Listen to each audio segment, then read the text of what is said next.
कि एक पेशेंट आपके पास आता है, मान लीजिए उसके गॉल ब्लैडर में स्टोन है और वो आपसे कहता है कि मेरी सर्जरी कर दीजिए, और आपको लगता है कि इसकी लेप्रोस्कोपिक सर्जरी की जा सकती है, तो क्या प्रोसेस रहता है, क्या तरीके से आप लेप्रोस्कोपिक सर्जरी करते हैं? सारी सर्जरियाँ लेप्रोस्कोपिक सर्जरी से हो सकती हैं, जो भी पेट की सर्जरी है, जेनिटल ट्रैक्ट की सर्जरी है, किडनी की सर्जरी है, पेट के रेट्रोपेरिटोनियल पार्ट की सर्जरी है। अच्छा डॉक्टर साहब, एक बात बताइए, लेप्रोस्कोपिक सर्जरी पे ही अगर हम बात करें तो ये किस किस चीज़ में इस्तेमाल होती है, कौन सी सर्जरी इससे हो सकती है? हम पेशेंट को ये समझाते हैं, the solution of gall bladder stone is surgical. आप लेप्रोस्कोपिक सर्जरी भी करा सकते हैं, रोबोटिक सर्जरी भी करा सकते हैं, depending upon the patient choice.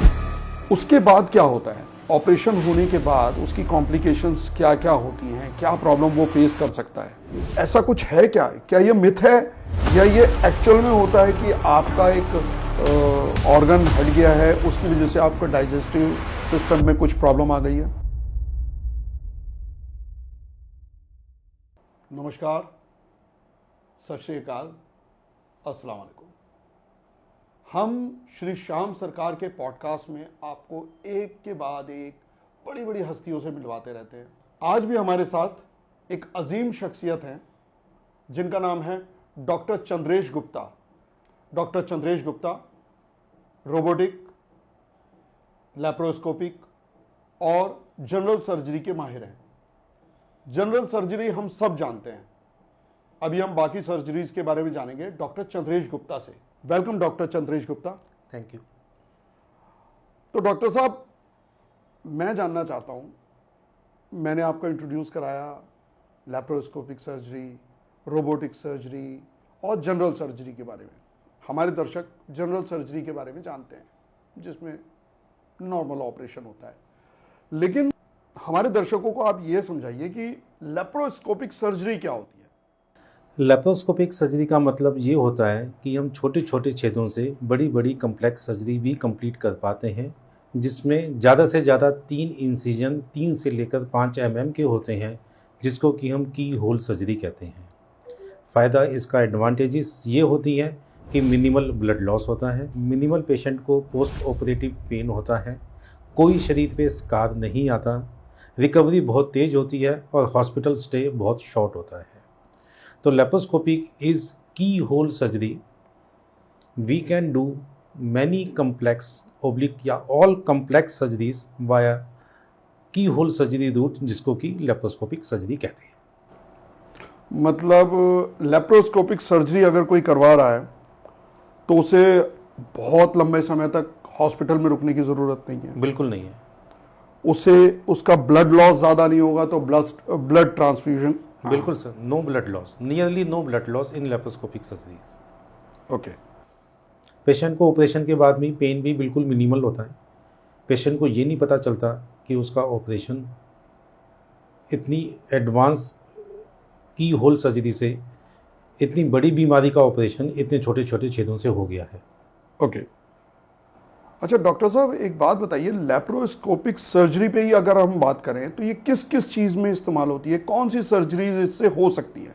Nearly आज की डेट में इन दिस 21st सेंचुरी सारी सर्जरियाँ लेप्रोस्कोपिक सर्जरी से हो सकती हैं, जो भी पेट की सर्जरी है, जेनिटल ट्रैक्ट की सर्जरी है, किडनी की सर्जरी है, पेट के रेट्रोपेरिटोनियल पार्ट की सर्जरीज हैं, abdominal, pelvic, thorax, retroperitoneal, nearly सारी सर्जरियाँ हम लेप्रोस्कोपिक सर्जरी से कर सकते हैं। लेप्रोस्कोपिक गॉल ब्लैडर सर्जरी है, लेप्रोस्कोपिक अपेंडिसेक्टमी है, लेप्रोस्कोपिक वेरिकोसिलेक्टमी है, और complex hernias including inguinal hernia है, एब्डोमिनल हर्निया है, लंबर हर्निया है, सारे हर्निया लेप्रोस्कोपिक विधि से हम कर सकते हैं, जिसको कि हम की होल सर्जरी कहते हैं। लेप्रोस्कोपिक यूट्राइन सर्जरीज़ हैं, लेप्रोस्कोपिक मायोमा सर्जरीज़ हैं, लेप्रोस्कोपिक टोटल हिस्टेरेक्टमी सर्जरीज़ हैं। तो सारी सर्जरियाँ लेप्रोस्कोपिक नेफ्रेक्टमी है, लेप्रोस्कोपिक विधि से ये सारी सर्जरियाँ पॉसिबल हैं। बिल्कुल, मैं सादी भाषा में कहूँ कि एक पेशेंट आपके पास आता है, मान लीजिए उसके गॉल ब्लैडर में स्टोन है और वो आपसे कहता है कि मेरी सर्जरी कर दीजिए, और आपको लगता है कि इसकी लेप्रोस्कोपिक सर्जरी की जा सकती है, तो क्या प्रोसेस रहता है, क्या तरीके से आप लैप्रोस्कोपिक सर्जरी करते हैं? Sir laparoscopic surgery oblique gall bladder के अंदर दोनों ही ऑप्शंस हैं। लेप्रोस्कोपिक सर्जरी का ऑप्शन है, दूसरा रोबोटिक सर्जरी का ऑप्शन है। तो पहले हम उसको बताते हैं कि लेप्रोस्कोपिक सर्जरी का मतलब दूरबीन के थ्रू सर्जरी है, जिसके अंदर छोटे छोटे छेदों से हम पूरी सर्जरी को कंप्लीट कर पाएंगे। उसको डायग्राम बना के हम सिखाने की, समझाने की कोशिश करते हैं ताकि पेशेंट भी अपने ऑपरेशन के बारे में समझ सके कि छोटे छोटे 3 छेद होते हैं, 3 mm से लेकर 5 mm के बीच में, और पूरी सर्जरी इन 3 छेदों से कंप्लीट हो जाती है। तो पेशेंट को डरने की ज़रूरत है इसमें? नहीं, पेशेंट को डरने की ज़रूरत नहीं है, बिल्कुल भी नहीं। बिल्कुल भी नहीं है। ठीक है। अब एक दूसरी चीज़ है जिसके आप एक्सपर्ट हैं, वो है रोबोटिक सर्जरी। रोबोट से हमारे दिमाग में बस एक आता है मशीन का आदमी जो चल रहा है, फिर रहा है रोबोटिक स्टाइल में। कैसी होती है रोबोटिक सर्जरी और क्या होता है उसके अंदर? रोबोटिक सर्जरी के अंदर 4 आर्म्स होती हैं। रोबोटिक सर्जरी का मतलब वो भी यही है कि छोटे छोटे छेद होते हैं। रोबोटिक सर्जरी के लिए 4 आर्म्स होती हैं, 4 आर्म्स होती हैं। रोबोटिक सर्जरी भी छोटे छोटे इंसिजन से कंप्लीट हो जाती है। फ़र्क रोबोटिक और लेप्रोस्कोपिक सर्जरी के अंदर ये है कि रोबोटिक सर्जरी के अंदर रोबोट की आर्म्स अंदर जाके ऑपरेट करती हैं, डॉक्टर रोबोटिक सिस्टम के ऊपर बैठा हुआ होता है। Surgeon is sitting on the robotic chair, वो वहाँ से आर्म्स को डायरेक्ट करता है कि एब्डोमेन के अंदर जाके गॉल ब्लैडर सर्जरी को कैसे डायरेक्ट करना है। मेरे दिमाग में ये था कि रोबोट, शायद एक रोबोट आता होगा, वो पेट में ऑपरेशन करता होगा। नहीं, ऐसा बिल्कुल भी नहीं है कि रोबोट आता है, रोबोट पेट में जाके ऑपरेशन करता है। ऑपरेशन करने वाला हमेशा सर्जन ही होता है, कि डायरेक्शन सर्जन ही देता है। रोबोट का मतलब ये नहीं है कि रोबोट आया, रोबोट ने अपने आप इंस्ट्रूमेंट्स को सेट किया और अपने आप इंस्ट्रूमेंट्स को अपनी डायरेक्शन के हिसाब से ऑपरेशन किया। Robot is 4 arms that is guided by surgeon. Okay. अच्छा, इसमें क्या ऐसी कोई संभावना है कि आप दिल्ली में बैठे हो और रोबोट आपका किसी दूसरी कंट्री में बैठा है? नहीं, ऐसा नहीं है। अभी ऐसा सेम ओटी के अंदर ही होता है। जिस ओटी के अंदर पेशेंट का ऑपरेशन होता है, रोबोट उसी ओटी के अंदर होता है, वो दूसरी ओटी के अंदर भी नहीं कर सकते। तो अभी टेक्नोलॉजी उस लेवल पे नहीं आई है। अच्छा, ठीक है डॉक्टर साहब। डॉक्टर साहब, एक आजकल एक कॉमन डिजीज है, वो है गॉल ब्लैडर का स्टोन। किडनी स्टोन नॉर्मली लोग उतना सीरियसली नहीं लेते, लेकिन गॉल ब्लैडर के स्टोन में लोग बहुत परेशान होते हैं। रीज़न बीइंग कि गॉल ब्लैडर के स्टोन में माना जाता है कि वो स्टोन निकाला ही नहीं जा सकता by any means of medicine. जी यस। तो अक्सर डॉक्टर उसको सीधा बोलते हैं कि इसको ऑपरेट कराओ, गॉल ब्लैडर रिमूव कराओ, दैट्स इट। यस, बिल्कुल सही कहते हैं। गॉल ब्लैडर स्टोन के अंदर इलाज केवल सर्जरी ही है। गॉल ब्लैडर का स्टोन किसी भी दवाई से नहीं निकल सकता, तो surgery is the only option for gall bladder stones. Doctor साहब, दोनों में फर्क क्या आएगा? अगर रोबोटिक सर्जरी करेंगे या लैप्रोस्कोपिक सर्जरी करेंगे, ऑप्शन आपके पास दोनों हैं, तो बेटर कौन सा रहेगा और आप क्या प्रीफर करेंगे? दोनों ही ऑप्शन बेटर हैं, बस robotic surgery is costlier than laparoscopic surgery. Cost constraint is there. तो डॉक्टर साहब एक बात बताइए, गॉल ब्लैडर होने का, हम बेसिक से चलते हैं, गॉल ब्लैडर होने का क्या रीजन होता है? गॉल ब्लैडर में स्टोन जो बनता है वो कैसे बनता है, क्यों बनता है?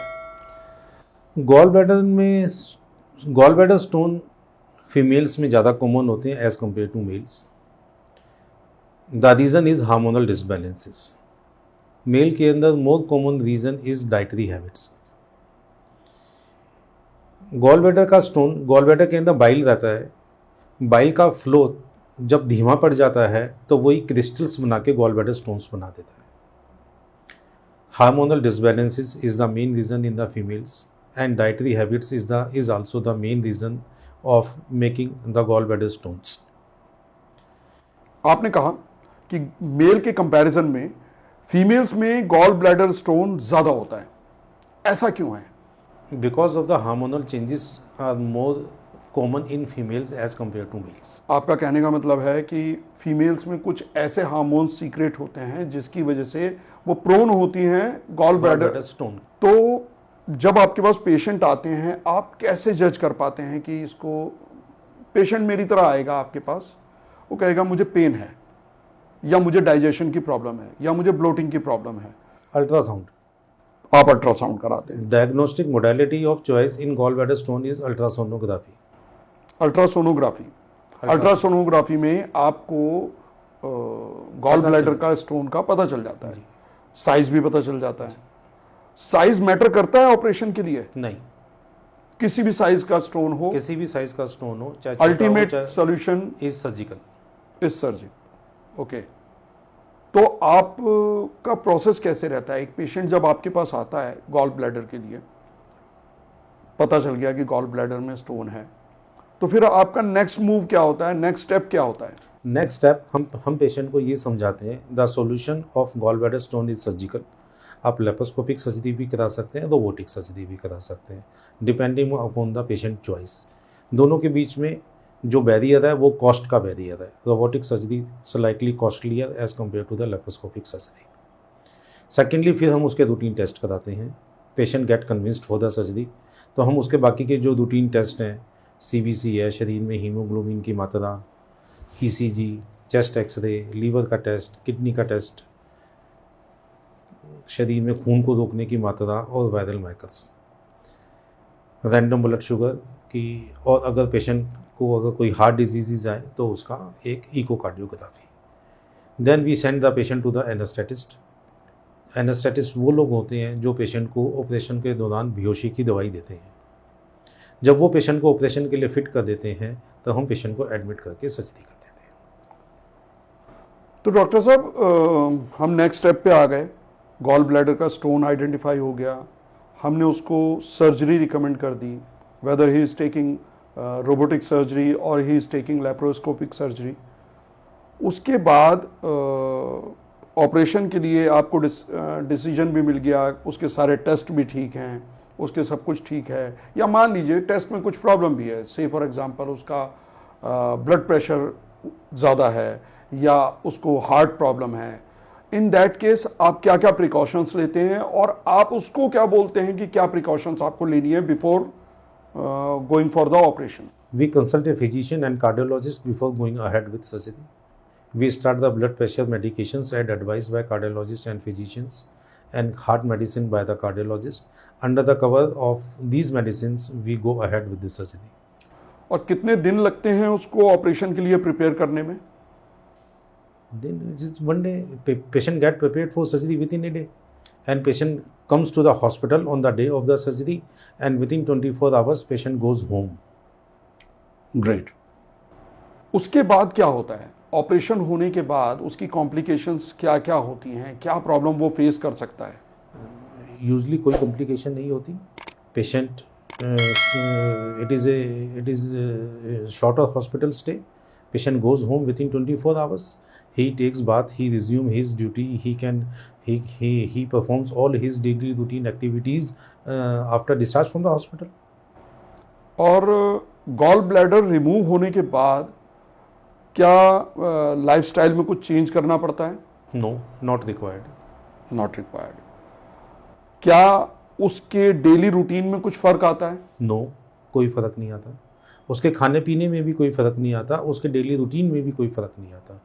बिफोर सर्जरी हम जरूर उसको एडवाइस करते हैं फैट फ्री डाइट, कि खाने में किसी भी प्रकार से कोई भी घी तेल इस्तेमाल नहीं करना है, परंतु as soon as the patients get operated उसके बाद के अंदर ही और she can eat whatever he और she wants to eat. Doctor साहब, मेरा पर्सनल एक्सपीरियंस रहा है, लोग मुझे बताते हैं कि हमारा गॉल ब्लैडर रिमूव हो गया है, उसके बाद हमें डाइजेशन की प्रॉब्लम हो गई है, हमें लैक्सेटिव लेने पड़ते हैं या हमें एंटासिड्स लेने पड़ते हैं। ऐसा कुछ है क्या? क्या ये मिथ है या ये एक्चुअल में होता है कि आपका एक ऑर्गन हट गया है, उसकी वजह से आपका डाइजेस्टिव सिस्टम में कुछ प्रॉब्लम आ गई है? नहीं, ये मिथ है। अगर उसको कॉन्स्टिपेशन है, अगर उसको एसिड प्रोडक्शन ज़्यादा है, तो गॉल ब्लैडर निकलने के बाद में ये सारी चीज़ें सेटल हो जाती हैं। गॉल ब्लैडर का काम केवल बाइल को स्टोर करना है। 700 से 800 ml बाइल गॉल ब्लैडर के अंदर स्टोर रहता है। जब भी हम फैटी फूड खाते हैं गॉल ब्लैडर कंट्रैक्ट करता है और बाइल रिलीज होकर उस खाने को पचाने में मदद करता है, परंतु actual production of bile happens in liver. Bile का प्रोडक्शन लीवर के अंदर होता है, गॉल ब्लैडर के अंदर बस वो थोड़े से समय के लिए स्टोर रहता है। हम गॉल ब्लैडर निकाल देते हैं तो बाइल लीवर से डायरेक्ट इंटेस्टाइन के अंदर आता है और खाने को पचाने में मदद करता है। तो ऐसा कुछ भी नहीं है कि पेशेंट को एंटासिड्स की ज़रूरत पड़ेगी, या पेशेंट्स को कॉन्स्टिपेशन हो जाएगा, या पेशेंट को अपने लाइफस्टाइल मॉडिफिकेशन करने पड़ेंगे। This is not required after surgery. Doctor साहब फिर ये मिथ कहाँ से आया, ये कैसे जनरेट हुआ? भाई पेशेंट को कुछ और प्रॉब्लम, जैसे कुछ पेशेंट डायबिटिक होते हैं, कुछ पेशेंट को कुछ और प्रॉब्लम्स होती हैं, कुछ पेशेंट को इंटेस्टाइन की कोई और प्रॉब्लम भी है, किस पेशेंट की ब्लड शुगर अनकंट्रोल्ड है, तो पेशेंट को ऐसा लगता है कि मेरा ऑपरेशन के बाद मुझे ऐसा हो गया, जबकि ऐसा एक्चुअल में है नहीं। तो ब्लड शुगर वाले पेशेंट्स के लिए आप क्या रिकमेंड करते हैं? ब्लड शुगर को कंट्रोल करें। ब्लड शुगर को कंट्रोल करें। और गॉल ब्लैडर का उसका कोई रिलेशन आपस में? ब्लड शुगर कंट्रोल करने से गॉल ब्लैडर सर्जरी का कोई आपस में रिलेशन नहीं है। ऑपरेशन से पहले आप उसका ब्लड शुगर कंट्रोल करेंगे? यस, वो तो ऑब्वियसली किसी भी सर्जरी से पहले ब्लड शुगर और ब्लड प्रेशर दोनों कंट्रोल करने पड़ते हैं। इसीलिए PAC means anaesthesia checkup is important before going ahead with any elective surgery. हमने बात की कि पेशेंट्स की जिनको गॉल ब्लैडर में स्टोन हो गया है, ऐसा क्या रिकमेंडेशन है आम लोगों को जिनको अभी स्टोन नहीं है, आप उनको क्या सजेस्ट करेंगे कि गॉल ब्लैडर में उनके स्टोन ही ना बने? At least drink 4 to 5 litre of normal water per day. 4 से 5 लीटर पानी आपको हर रोज पीना है। Roughage high fibre diet, fruits and salad, it should be A part of your diet. Dehydrate नहीं रहना है। सवेरे 1.5 से लेकर 2 किलोमीटर वॉक करना है। रात को खाना खाने के बाद 1.5 से लेकर 2 किलोमीटर वॉक करना है कम से कम।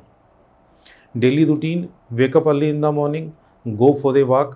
पूरे दिन में 4 से लेकर 5 लीटर पानी का intake, and high fibre diet में fruits and salad along with your lunch and dinner. आपको गॉल ब्लैडर स्टोन होने के चांसेस डिक्रीज हो जाते हैं या बहुत कम हो जाते हैं। आजकल जिस तरह का खान पान है, आपको क्या लगता है कुछ बढ़ोतरी हुई है इन केसेस में? यस, बहुत ज़्यादा। Junk food increases the chances of gall bladder stone formation, and water intake बहुत कम हो गया है because of the environment we live in. 24 hour ACs, school है तो उसमें भी AC चल रहा है, गाड़ी है तो उसमें भी AC चल रहा है। तो नॉर्मल जो वॉक है हर बच्चे की, हर इंडिविजुअल की, हर किसी की कम हो गई है। चलना नियरली बंद हो गया है। आप घर से निकलते हैं, गाड़ी में बैठते हैं, वो AC है। स्कूल पढ़ने जाते हैं, वो AC है। घर वापस आते हैं, वो AC है। तो पानी पीने की जो इच्छा है वो कम हो गई है। तो शरीर के अंदर बॉडी डिहाइड्रेट हो जाती है। बॉडी जब डिहाइड्रेट हो जाती है तो स्टोन फॉर्मेशन के चांसेस बढ़ जाते हैं। क्या ये प्रॉब्लम बच्चों में भी होती है? Yes, recently I operated a 12-year-old girl who is suffering from gall bladder stones. मैं दर्शकों को बता दूं, डॉक्टर साहब 50,000 से ज़्यादा ऑपरेशन कर चुके हैं। Yes, of course, more than 50,000 till now. तो डॉक्टर साहब आप कौन से हॉस्पिटल में प्रैक्टिस करते हैं? मैक्स हॉस्पिटल, शालीमार बाग। और कुछ अगर किसी को आपसे पर्सनली मिलना हो, मैक्स हॉस्पिटल उसको दूर पड़ता हो, तब क्या करना है? The patient can come to the clinic in evening. My clinic is in the specialist clinic in Keshavpuram, Lawrence road. अगर पेशेंट दिन में नहीं आ सकता तो शाम को क्लिनिक पे आ सकता है। शाम को क्लिनिक पे आ सकता है। डॉक्टर साहब आपने बात की हार्मोनल डिसबैलेंस की इन फीमेल्स। तो हमने अक्सर देखा है कि जिस टाइम फीमेल्स जो हैं प्रेग्नेंट होती हैं उस टाइम उनके हार्मोनल डिसबैलेंसेस होते हैं, तो क्या वो प्रोन होती हैं? Yes, of course. प्रेगनेंसी के दौरान the female is more prone to have gall bladder stones. That is why we encourage the patients to drink plenty of water, eat vegetables, eat high fibre diet during the pregnancy period.